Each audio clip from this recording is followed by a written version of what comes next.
آپ کو معلوم ہے قرآن میں 2 دفعہ کہا گیا یوم یفر المرء من اخیہ وامہ وابیہ وصاحبتہ وبنیہ، جس دن بھاگے گا انسان اپنے بھائی سے بھی اور اپنی ماں سے بھی اور اپنے باپ سے بھی اور اپنی بیوی سے بھی اور اپنی اولاد سے بھی۔ کیوں؟ نفسی نفسی نفسی نفسی نفسی نفسی، میری اولاد کو جھونک دو، میرے ماں باپ کو جھونک دو، میری بیوی کو جھونک دو، بیوی کہے گی میرے شوہر کو جھونک مجھے۔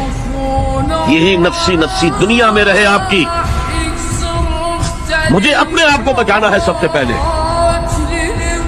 اور پھر مجھے اپنے سب سے پہلے آل اولاد کو بچانا ہے۔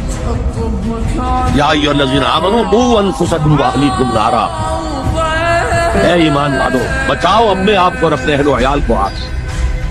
یہ کام ہے آپ کریں اور سمجھیے، نہ بیٹا کام آئے گا، نہ جورو کام آئے گی، نہ باپ کام آئے گا، نہ ماں کام آئے گا، تمہارا اپنا عمل۔ اگر تم اس راستے پر چلے، اپنی ہمت کے مطابق چلتے رہے